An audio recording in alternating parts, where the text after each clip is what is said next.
اب پہلا مسئلہ تو یہ ہے، حضور نبی کریم رؤوف الرحیم صلی اللہ تعالی علیہ وسلم کے تمام صحابہ، ان کی شانیں جو ہیں وراء الورا ہیں۔ اللہ تعالیٰ نے تمام صحابہ کو شانیں عطا فرمائیں۔ کیوں؟ صحابہ کرام کو حضور کی صحبت نصیب ہوئی، لیکن ان صحابہ کرام علیہم رضوان میں سے اللہ نے 4 صحابہ کو، جنہیں خلفائے راشدین کہا جاتا ہے، اللہ نے انہیں منفرد شان عطا فرمائی۔ اب خلفائے راشدین کون ہیں؟ حضرت ابو بکر الصدیق رضی اللہ تعالیٰ عنہ، حضرت عمر فاروق رضی اللہ تعالیٰ عنہ، حضرت عثمان غنی رضی اللہ تعالیٰ عنہ، حضرت مولا کائنات علی المرتضیٰ کرم اللہ وجہہ الکریم۔ یہ 4 افراد جنہیں خلفائے راشدین کہا جاتا ہے۔ اب ان خلفائے راشدین میں سے حضرت ابو بکر الصدیق رضی اللہ تعالی عنہ کا مقام سب سے زیادہ ہے، خلفائے راشدین میں سے بھی اور تمام صحابہ میں سے بھی سب سے بڑا مقام کس کا ہے؟ حضرت ابو بکر الصدیق رضی اللہ تعالیٰ عنہ۔ اسی وجہ سے یہ اسلام کے پہلے خلیفہ ہیں، اسلام کے، اور اسلام کے دوسرے خلیفہ کون ہیں؟ حضرت عمر فاروق رضی اللہ تعالیٰ عنہ، اور اسلام کے تیسرے خلیفہ حضرت عثمان غنی رضی اللہ تعالیٰ عنہ، اور اسلام کے چوتھے خلیفہ حضرت مولا کائنات علی المرتضیٰ کرم اللہ وجہہ الکریم ہیں۔ اب ان میں سے یہ مسئلہ اہل سنت کے ہاں رائج ہے کہ پہلا نمبر کس کا ہے؟ حضرت ابو بکر الصدیق رضی اللہ تعالیٰ عنہ کا۔ آپ کا نمبر جو ہے ظاہری اور روحانی دونوں اعتبار سے آپ کا پہلا نمبر ہے۔ کچھ لوگوں کو مغالطے کے اندر ڈالنے کے لیے کہتے ہیں کہ حکومت سنبھالنے کے اندر، ظاہری معاملات کو سر انجام دینے کے اندر پہلا نمبر حضرت ابوبکر صدیق کا ہے، اور روحانی اعتبار سے پہلا نمبر حضرت مولا علی کا ہے۔ یہ بھی مغالطہ ہے، لوگوں کو گمراہ کرنے کا ایک چور راستہ ہے۔ جو اہل سنت کا ایک پکا عقیدہ ہے وہ یہ ہے، ظاہری اور باطنی ہر لحاظ سے پہلا نمبر کس کا ہے؟ حضرت ابو بکر الصدیق رضی اللہ تعالیٰ عنہ کا ہے۔ اور آج ہمارے معاشرے کے اندر اس موضوع کو پلانے کی ضرورت ہے۔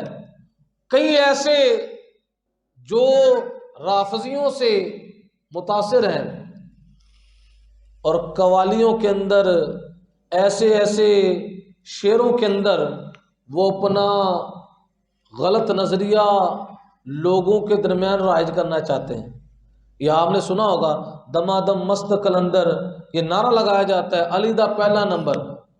یہ نعرہ ہی غلط ہے۔ دمادم مست قلندر، ابو بکر کا پہلا نمبر، یہ اصل نعرہ ہے۔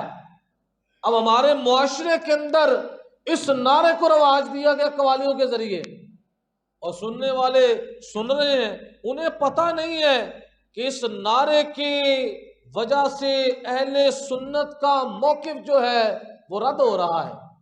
تو جب بھی اس طرح کی بات سنیں تو ہماری یہ ڈیوٹی اور ذمہ داری ہے کہ ہم وہاں پر اس کو کیا کریں؟ ٹوکیں اور بتائیں اہل سنت کا عقیدہ کیا ہے۔ دمادم مست قلندر، ابو بکر کا پہلا نمبر، اور پہلا نمبر ہر لحاظ سے ہے، ظاہری لحاظ سے بھی پہلا نمبر ہے اور باطنی لحاظ سے بھی کیا ہے؟ پہلا نمبر ہے۔ اب اس موضوع کو حضرت شیخ احمد سرہندی المعروف مجدد الفسانی رحمہ اللہ نے بڑے خوبصورت انداز سے بیان فرمایا۔ آپ نے اہل سنت کی علامات بیان فرمائیں، کیونکہ کوئی شے اپنی علامت سے پہچانی جاتی ہے۔ اگر کوئی سنی ہونے کا دعوے دار ہو لیکن اس کے اندر سنی ہونے کی علامت نہ پائی جائے تو وہ سنی ہوگا؟ ہم سمجھیں گے یہ وارداتی ہے کہ جو اہل سنت کا لبادہ اوڑھ کر اہل سنت کو بدنام کرنا چاہتا ہے، تو حقیقی معنوں کے اندر سنی وہ ہے جس کے اندر وہ علامتیں پائے جائیں جو علامتیں اہل سنت کے اندر پائی جائیں گی تو اس کو سنی کہا جائے گا۔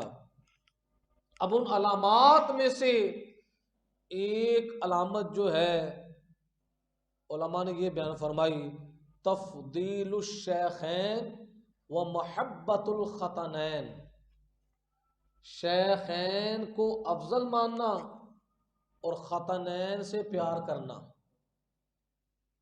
کیا ٹائٹل ہے؟ تفضیل الشیخین و محبت الختنین، شیخین کو افضل ماننا اور ختنین سے پیار کرنا۔ اب شیخین سے مراد کون ہے اور ختنین سے مراد کیا ہے؟ شیخین سے مراد ہے حضرت ابو بکر الصدیق رضی اللہ تعالیٰ عنہ اور حضرت عمر فاروق رضی اللہ تعالیٰ عنہ۔ ان دو بزرگوں کو کیا کہا جاتا ہے؟ شیخین کہا جاتا ہے، کیونکہ شیخین جو ہے شیخ کا تثنیہ ہے، اور عربی گرامر کے اندر دو کے لیے تثنیہ کا لفظ بولا جاتا ہے، دو سے زائد کے لیے جمع کا لفظ بولا جاتا ہے۔ تو شیخین کا مطلب کیا ہے؟ دو بزرگ رہنما، اور وہ کون ہے؟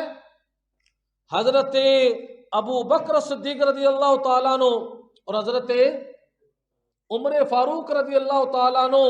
سنی ہونے کی پہچان یہ ہے کہ جو سنی ان بزرگوں کو افضل مانے، افضل ماننے کے ساتھ ساتھ دوسری ڈیوٹی بھی ہے۔ دوسری ڈیوٹی کیا ہے؟ وہ محبت الختنین، ختنین سے مراد ہے دو داماد۔ دو کیا ہیں؟ دو داماد۔ اب وہ دو داماد حضور نبی کریم صلی اللہ علیہ وسلم کے، ان میں سے ایک حضرت عثمان غنی رضی اللہ تعالیٰ عنہ ہیں اور دوسرے حضرت مولا علی رضی اللہ تعالیٰ عنہ ہیں۔ یہ حضور علیہ السلام کے دو داماد ہیں۔ ان دونوں دامادوں کے ساتھ پیار کرنا یہ سنی کی علامت ہے۔ یعنی سنی کے اندر یہ دو چیزیں لازم و ملزوم ہیں۔ جو سنی ہوگا وہ شیخین کو افضل مانے گا، ابو بکر و عمر کو، اور دو داماد عثمان و علی سے پیار کرے گا۔ کیا کرے گا؟ تو جو یہ کام کرے گا حقیقی معنی کے اندر وہ کیا کہلائے گا؟ وہ سنی کہلائے گا۔ تو حضرت مجدد الفسانی فرماتے ہیں سنی ہونے کی علامت کیا ہے؟ شیخین کو افضل ماننا اور ختنین سے پیار کرنا، یہ دونوں چیزیں جمع ہوں از خصائص اہل سنت و جماعت است۔ یہ سنی ہونے کا خاصہ ہے۔ کس کا خاصہ ہے؟ سنی ہونے کا خاصہ ہے۔ اب یہ بات بیان کرنے کے بعد حضرت مجدد الفسانی رحمہ اللہ نے اس مسئلے کو بیان فرمایا۔ آپ فرماتے ہیں یہ جو مسئلہ ہے یہ کسی عالم کا اپنا گڑھا ہوا نہیں ہے، بلکہ یہ مسئلہ جو ہے قرآن و سنت سے سمجھا ہوا ہے۔ یہ مسئلہ قرآن و سنت سے سمجھا ہوا ہے۔ یہ نہیں ہے یہ کسی عالم کی بات ہو کہ تم یہ بات مانو گے تو پھر تم سنی ہوگے، نہیں، بلکہ یہ جو مسئلہ ہے کہ شیخین کو افضل ماننا اور ختنین سے پیار کرنا، یہ وہ مسئلہ ہے جو کہاں سے سمجھا گیا ہے؟ قرآن و سنت سے سمجھا گیا ہے۔ تو حضرت مجدد الفسانی فرماتے ہیں تفضیل شیخین با اجماع صحابہ و تابعین ثابت شدہ است۔ آپ فرماتے ہیں یہ جو پہلا مسئلہ ہے حضرت ابو بکر صدیق رضی اللہ تعالیٰ عنہ، حضرت عمر فاروق رضی اللہ تعالیٰ عنہ کو افضل ماننا، آپ فرماتے ہیں اس مسئلے پر تمام صحابہ کا اجماع ہے۔ یہ وہ مسئلہ ہے کہ اس مسئلے کو تمام صحابہ مانتے تھے، اور یہ وہ مسئلہ ہے جس کو صحابہ کے بعد جو تابعین ہوئے، تابعین کے درمیان بھی یہ مسئلہ کنفرم تھا کہ وہ حضرت ابوبکر صدیق رضی اللہ تعالیٰ عنہ اور حضرت عمر فاروق رضی اللہ تعالیٰ عنہ ان دونوں بزرگوں کو افضل مانتے تھے۔ یہ نہیں ہے کہ یہ کسی مولوی کا گڑھا ہوا مسئلہ ہے، یہ وہ مسئلہ ہے جس پر صحابہ کا بھی اجماع ہے اور تابعین کا بھی کیا ہے؟ اجماع ہے۔ اور یہ اجماع اس کو بڑے بڑے اماموں نے نقل کیا ہے، بڑے بڑے جو امام گزرے ہیں جن کو اللہ رب العزت نے قرآن و سنت کے اندر بڑا علم عطا فرمایا، انہوں نے صحابہ کے اجماع کو نقل کیا، تابعین کے اجماع کو نقل کیا۔ ان اکابرین میں سے حضرت مجدد الفسانی فرماتے ہیں یکے عظیم شاہ امام شافعی است، ان بڑے بڑے اماموں میں سے حضرت امام شافعی بھی ہیں۔ کیا ہیں؟ امام شافعی رحمہ اللہ، کہ جن کی فقہ جو ہے فقہ شافعی وہ بھی پوری دنیا کے اندر موجود ہے۔ اللہ رب العزت نے علمی طور پر حضرت امام شافعی کو بڑا مقام عطا فرمایا، یعنی یہ وہ مسئلہ ہے جو 14 صدیوں کے علماء کے درمیان کیا ہے؟ رائج ہے۔ 14 صدیوں کے علماء کے درمیان رائج ہے۔ تو آگے حضرت مجدد الفسانی فرماتے ہیں ایک تو یہ مسئلہ ہوا کہ حضرت ابو بکر الصدیق رضی اللہ تعالیٰ عنہ اور حضرت عمر فاروق رضی اللہ تعالیٰ عنہ تمام صحابہ سے اور قیامت تک جتنی امت پیدا ہوگی ان سے کیا ہیں؟ افضل ہیں۔ کیا ہیں؟ ایک تو افضلیت والا مسئلہ ہے، پھر اس کے آگے دوسرا مسئلہ ہے کہ افضل ماننا یہ یقینی ہے۔ کیا ہے؟ یہ افضلیت والا مسئلہ قطعی ہے۔ قطعی کا مطلب ہوتا ہے یقینی ہے، اس کے اندر دوسری کوئی رائے۔ ایک تو یہ ہے کہ حضرت ابو بکر صدیق رضی اللہ تعالیٰ عنہ، حضرت عمر فاروق رضی اللہ تعالیٰ عنہ کو انبیاء کرام علیہ الصلاۃ والسلام کے بعد تمام سے افضل مانا جائے گا، اور دوسرا ہے افضل ماننے کے ساتھ ساتھ ان کا افضل ہونا یقینی ہے۔ کیا ہے؟ وہ بات نہیں کہ کچھ لوگ یہاں پر آ کر پھسل گئے، یہاں پر آ کر کچھ لوگ یہ کہتے ہیں کہ ہم بھی افضل مانتے ہیں، ہم بھی کیا کرتے ہیں؟ ہم بھی کہتے ہیں کہ امت میں سے حضرت ابو بکر صدیق رضی اللہ تعالیٰ عنہ، حضرت عمر فاروق رضی اللہ تعالیٰ عنہ افضل ہیں، ہم مانتے ہیں، لیکن آگے جا کر وہ 2 نمبری کر جاتے ہیں۔ 2 نمبری کیا کرتے ہیں؟ وہ افضل ہونے کا ایسا معنی بیان کرتے ہیں جس کے اندر جان نہیں ہے، جس کے اندر دم خم ہے۔ وہ کہتے ہیں کہ ان کا افضل ہونا ظنی ہے۔ کیا ہے؟ ظنی کا مطلب یہ ہے مان لو پھر بھی ٹھیک ہے، نہ مانو نقصان نہیں ہے۔ ظنی کا مطلب کیا ہے؟ اگر مان لو پھر بھی ٹھیک ہے، اگر نہ مانو تو نقصان نہیں ہے۔ حالانکہ امت کا اجماع ہے کہ حضرت ابوبکر صدیق رضی اللہ تعالیٰ عنہ، حضرت عمر فاروق رضی اللہ تعالیٰ عنہ کی جو افضلیت والا مسئلہ ہے وہ ظنی نہیں ہے بلکہ یقینی ہے، ماننا پڑے گا۔ اگر جو نہیں مانے گا وہ سنی نہیں ہو سکتا، اس کو نقصان ہوگا۔ نقصان کیا ہوگا؟ وہ اہل سنت و جماعت سے خارج ہو جائے گا، پھر وہ اپنے نام کے ساتھ سنی نہیں لکھ سکتا، وہ سنی نہیں ہوگا، وہ کسی اور کیٹیگری کے اندر چلے جائے گا۔ اگر سنی رہنا چاہتا ہے تو سنی ہونے کے لیے ضروری کیا ہے؟ 2 باتوں کا اقرار کرنا، اس کو ماننا ضروری ہے۔ پہلی بات کیا ہے کہ حضرت ابو بکر صدیق رضی اللہ تعالیٰ عنہ اور حضرت عمر فاروق رضی اللہ تعالیٰ عنہ دونوں افضل ہیں۔ پہلے تو یہ مانیں کہ انبیاء کرام علیہ الصلوۃ والسلام کے بعد تمام امت میں سے افضل کون ہے؟ حضرت ابو بکر صدیق رضی اللہ تعالیٰ عنہ، حضرت عمر فاروق رضی اللہ تعالیٰ عنہ۔ ایک تو یہ بات ضروری ہے، ان کو افضل مانے، اور دوسرا کیا ہے، افضل بھی اس معنی میں مانے کہ ان کا افضل ہونا یقینی ہے۔ افضل ہونا کیا ہے؟ یقینی نہیں مانے گا تو وہ سنی نہیں ہو سکتا۔ آج کچھ لوگ جو ہیں وہ واردات یہ ڈالتے ہیں، وہ کہتے ہیں کہ ہم مانتے ہیں، ہم حضرت ابوبکر صدیق رضی اللہ تعالیٰ عنہ اور حضرت عمر فاروق رضی اللہ تعالیٰ عنہ کو افضل مانتے ہیں۔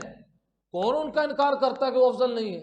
افضل مانتے ہیں، لیکن پھر افضل والا وہ معنی بیان کرتے ہیں جو انہوں نے اپنے آپ سے گڑھا ہے۔ وہ کہتے ہیں ان کا افضل ہونا یقینی نہیں ہے بلکہ ظنی ہے۔ ظنی کا مطلب کیا ہے؟ مان لو پھر بھی کام چل جائے گا، نہ مانو پھر بھی کام چل جائے گا، حالانکہ ان کو افضل ماننا یقینی ہے۔ نہ مانے گا تو سنی نہیں رہے گا، اہل سنت ہونے سے خارج ہو جائے گا، اور یہ 14 صدیوں کا موقف ہے۔ کیا ہے؟ اور آج ہمارا المیہ یہ ہے، ہر نتھو خیرہ اٹھتا ہے اس کو وہ یہ نعرہ لگا دے گا، دمادم مست قلندر علی دا پہلا نمبر۔ اس بیوقوف کو کیا پتا، تمام امت نے بیان فرمایا دمادم مست قلندر ابو بکر دا، اونچی آواز سے بولیں، دمادم مست قلندر۔ آواز بڑی کم آ رہی ہے، کوئی ڈر ہے آپ کو؟ اونچی آواز سے اپنا عقیدہ بیان کریں، دمادم مست قلندر۔ اب بھی آواز کم ہے، جتنا ماشاءاللہ ایک بندہ میں کہتا ہوں صحیح طریقے سے بولے آواز وہ چونک تک جائے گی، پتہ چلے کہ یہاں پر داتا صاحب کے ملنگ بیٹھے ہوئے ہیں، یہاں پر خواجہ صاحب کے ملنگ بیٹھے ہوئے ہیں۔ دمادم مست قلندر ابو بکر کا پہلا نمبر، دمادم مست قلندر پہلا نمبر۔ یہ عقیدہ آپ نے پکانا ہے، اس کو پختہ کرنا ہے اور اس کو معاشرے کے اندر پھیلانا ہے۔ آج اتنا المیہ بنتا جا رہا ہے، جاہل نعت خان وہ ہمارے مسلک کو نقصان پہنچا رہے ہیں، جاہل پیر وہ ہمارے مسلک کو نقصان پہنچا رہے ہیں، جاہل قوال وہ ہمارے مسلک کو نقصان پہنچا رہے ہیں۔ ایسے بہروپیوں سے اپنے آپ کو بچانا ہے۔ ان کا مقصد ہی جاہلوں کا کیا ہے؟ پیسہ ہے۔ اس کو پتا ہے کہ میں یہ نعرہ لگا دوں گا دمادم مست قلندر علی دا پہلا نمبر تو میرے نوٹ بڑھ جائیں گے۔ اس کو یہ فکر نہیں ہے کہ مسلک داؤ پر لگ جائے گا۔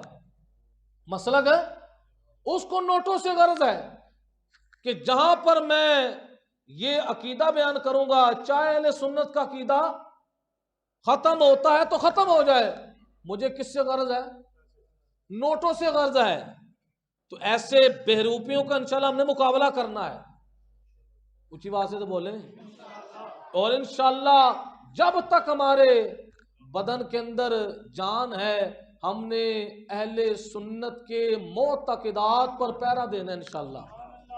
تو یہ مسئلہ پھر یہ میں دہرا رہا ہوں، کتنی باتوں کا لحاظ رکھنا ضروری ہے؟ دو، ایک تو یہ ہے کہ حضرت ابوبکر صدیق رضی اللہ تعالیٰ عنہ، حضرت عمر فاروق رضی اللہ تعالیٰ عنہ کیا ہیں؟ افضل ہیں۔ کیا ہیں؟ اونچی بات سے بولیں، کیا ہیں؟ اور دوسری بات یہ ہے کہ ان کی افضلیت کو ماننا یقینی ہے، اس کو مانے بغیر کوئی چارہ کار ہے؟ اگر کوئی بندہ پہلی بات تو مانتا ہے، وہ کہتا ہے کہ حضرت ابوبکر عمر افضل ہیں، لیکن آگے جا کر کام خراب کرتا ہے، وہ کہتا ہے ان کو افضل مان لو پھر بھی ٹھیک ہے، افضل نہ مانو پھر بھی ٹھیک ہے، یہ بندہ 2 نمبر ہے۔ بلکہ 1 نمبر والا بندہ کب بنے گا؟ جب یہ کہے گا حضرت ابو بکر عمر افضل بھی ہیں اور ان کا افضل ہونا یقینی ہے، افضل ہونا یہ ماننا ضروری ہے، اس کو مانے بغیر بندہ سنی ہو سکتا؟ سنی ہونے کے لیے ضروری کیا ہے؟ ایک تو افضل مانے اور دوسرا افضل مانے کو یقینی سمجھے۔ کیا سمجھے؟ اب یہ وہ عقیدہ ہے، یہ وہ مسئلہ ہے جو 14 صدیوں سے چلا رہا ہے۔ اب حضرت مجدد الفسانی رحمۃ اللہ تعالی علیہ، جو بہت بڑے ولی کامل بھی ہیں اور بہت بڑے عالم دین بھی ہیں، اور یہ وہ ہیں مجدد الفسانی جو نبی کریم صلی اللہ تعالی علیہ وسلم کی بارگاہ اقدس کے اندر روحانی طور پر حاضر ہوتے تھے تو حضور کو پنکھا جلتے تھے، حضور کے پیچھے کھڑے ہو کر۔ یہ وہ مجدد الفسانی ہیں کہ جن کو اللہ پاک نے یہ شان عطا فرمائی ہے کہ جس نے اکبر بادشاہ کے دور کے اندر رہ کر اس کے دین الہی کا مقابلہ کیا، اور اکبر بادشاہ جو ایک بد عقیدگی کے جراثیم معاشرے کے اندر پھیلا رہا تھا، تو یہ میرے مجدد الفسانی رحمۃ اللہ تعالی علیہ تھے جنہوں نے روحانی طاقت کے بل بوتے پر اس کے سامنے کھڑے ہو گئے۔ ایسے تو نہیں آج پوری دنیا کے اندر ان کو یاد کیا جا رہا۔ تو حضرت مجدد الفسانی کیا فرماتے ہیں؟ وشیخ ابو الحسن اشعری می فرماید کہ تفضیل ابو بکر و عمر بر باقی امت قطعی است۔ آپ فرماتے ہیں شیخ ابو الحسن اشعری فرماتے ہیں کہ حضرت ابو بکر صدیق رضی اللہ تعالیٰ عنہ، حضرت عمر فاروق رضی اللہ تعالیٰ عنہ کی افضلیت تمام امت پر قطعی است، یقینی ہے۔ کیا ہے اس کے اندر؟ دوسری رائے یہ نہیں ہے مان لو پھر بھی ٹھیک ہے، نہ مانو یہ والی بات، بلکہ سنی ہونے کے لیے ضروری کیا ہے؟ وہ یہ مانے گا کہ حضرت ابو بکر صدیق رضی اللہ تعالیٰ عنہ، حضرت عمر فاروق رضی اللہ تعالیٰ عنہ کی افضلیت تمام امت پر یقینی ہے۔ آگے فرماتے ہیں وَأَز حضرت امیر نیز بتواتر ثابت شدہ است کہ در زمان خلافت و اوان مملکت خود در حضور جم غفیر با گروہ خود می فرمود کہ ابو بکر و عمر بہترین این امت اند، چنانچہ امام ذہبی گفتہ است۔ اب حضرت مجدد الفسانی فرماتے ہیں حضرت امام ذہبی کے حوالے سے کہ امام ذہبی نے اپنی کتاب کے اندر یہ بات مولا علی سے تواتر سے ثابت کی ہے۔ کس سے ثابت کی ہے؟ تواتر سے۔ تواتر کا مطلب ہے کسی بھی زمانے کے اندر اس بات کے اندر انقطاع نہیں ہوا، یہ بات تسلسل سے چلی آ رہی ہے۔ کسی بھی وقت کے اندر یہ بات جو ہے اس کے اندر ٹوٹنے کا سلسلہ، یہ بات تواتر سے کس سے ثابت ہے؟ حضرت مولا علی سے ثابت ہے کہ حضرت مولا علی اپنی خلافت کے زمانے میں، اپنے دور خلافت کے دور کے اندر آپ نے جم غفیر کے سامنے اور اپنے ماننے والوں کے سامنے یہ فرمایا۔ کیا فرمایا؟ ابو بکر و عمر بہترین ای امت اند، کہ اس امت میں سے تمام لوگوں سے افضل کون ہے؟ ابو بکر و عمر ہیں۔ یہ خود مولا علی سے بات ثابت ہے، اور ثابت بھی کچے انداز سے نہیں ہے۔ کس انداز سے ثابت ہے؟ تواتر سے ثابت ہے۔ کچھ بات ایسی ہوتی ہے، تواتر کا میں آپ کو مزید معنی سمجھاتا ہوں۔ کچھ بات ایسی ہوتی ہے کہ اگر معاشرے کے اندر آپ ایک چیز کو سمجھتے ہیں، کوئی بندہ بات بیان کرتا ہے، اب وہ بات ایسی ہوتی ہے کہ جتنے اس کو بیان کرنے والے ہوتے ہیں، درمیان میں جنہوں نے بیان کیا ہوتا ہے ان کا سلسلہ ہوتا ہی نہیں ہے۔ بات چلتے چلتے اب درمیان میں گیپ ہو گیا، وہ درمیان میں جو بیان کرنے والے تھا اس کے نام کا پتہ نہیں، کس نے بیان کیا۔ اب درمیان میں جب راوی غائب ہو گئے تو اس کا مطلب کیا ہوا؟ تواتر ٹوٹ گیا۔ اب تواتر کا مطلب کیا ہے؟ ایک کڑی کے ساتھ دوسری ہے، دوسری کے ساتھ یہ بات ہوتے ہوتے ہوتے کہاں تک جا رہی ہے؟ حضرت مولا علی رضی اللہ تعالیٰ عنہ تک، کہ آپ نے یہ بات اپنے کمرے کے اندر نہیں فرمائی، بلکہ اپنے دور خلافت کے اندر جمع غفیر کے سامنے، بہت بڑے مجمع کے سامنے، اپنے ماننے والوں کے سامنے یہ فرمائی کہ اس امت کے اندر افضلیت کا جو مقام ہے، پہلا نمبر جو ہے حضرت ابوبکر صدیق کا ہے، اور دوسرا کس کا ہے؟ اور آج جو مولا علی کا ملنگ بننے کا دعوے دار ہے، جو کہتا ہے میں مولا علی کا ملنگ ہوں، اور یہ نعرہ لگا ہے دمادم مست کلندر علی دا پہلا، اس کا مطلب یہ ہوا کہ وہ حضرت مولا علی رضی اللہ تعالیٰ عنہ کی بات کو نہیں مان رہا۔ مولا علی کی بات کیا ہے؟ مولا علی تو خود فرما رہے ہیں کہ اس امت میں سے سب سے بہترین مقام کس کا ہے؟ حضرت ابوبکر صدیق رضی اللہ تعالیٰ عنہ، اور اس کے بعد کس کا مقام ہے؟ حضرت عمر فاروق رضی اللہ تعالیٰ عنہ کا۔ تو یہ کیسا عاشق ہے، کیسا محب ہے کہ جو محبت کے دعوے کرتا ہے مولا علی کے، لیکن مولا علی رضی اللہ تعالیٰ عنہ کی بات کو مانتا۔ پھر آگے امام بخاری کا حوالہ دیا حضرت مجدد الفسانی نے کہ ہمارے جتنے بھی اسلاف تھے یہ بخاری پڑھنے والے تھے۔ آج کچھ ملنگ ہیں جنہیں صحیح طریقے سے کلمہ پڑھنا نہیں آتا، وہ پیر بنے بیٹھے ہیں، انہیں آپ سن لیں، ایسے ایسے بندے آپ کو ملیں گے، واللہ تعالیٰ کی ذات اور صفات کے حوالے سے کیا عقائد و نظریات ہونے چاہیے وہ نہیں ان کو پتا ہوتا۔ تو اصل پیر یہ ہیں جنہوں نے حضور علیہ الصلوۃ والسلام کی امت تک حضور کا پیغام پہنچایا۔ اب امام بخاری کے حوالے سے حضرت مجدد الفسانی پہلا حوالہ مولا علی کا کس سے دیا؟ امام ذہبی کی کتاب سے دیا، کہ امام ذہبی کی کتاب کے اندر مولا علی سے یہ بات تواتر سے ثابت ہے کہ اس امت کے اندر افضل کون ہے؟ ابو بکر و عمر ہیں۔ اب امام بخاری کے حوالے سے یہ روایت کس سے بیان کر رہے ہیں؟ مولا علی سے روایت بیان کر رہے ہیں، کہ امام بخاری روایت کرتے ہیں کہ حضرت امیر فرمودہ است، حضرت امیر نے فرمایا۔ اب حضرت امیر جہاں بھی بولا جاتا ہے اس سے مراد کون ہے؟ مولا کائنات رضی اللہ تعالیٰ عنہ ہے، کہ حضرت مولا کائنات نے فرمایا بہترین مردم بعد از پیغمبر علیہ وعلا آل الصلاۃ والسلام، کہ نبی علیہ الصلاۃ والسلام کے بعد لوگوں میں سے بہترین جو ہے ابو بکر است۔ وہ کون ہے؟ ابو بکر ہیں۔ کون کہہ رہا ہے؟ مولا علی فرما رہے ہیں، اور یہ روایت کہاں ہے؟ بخاری شریف کے اندر ہے۔ کہاں ہے؟ بخاری شریف کی کتاب کے اندر ہے۔ بیان کرنے والا کون ہے؟ مولا علی ہے۔ آپ فرماتے ہیں نبی علیہ السلام کے بعد افضل کون ہے؟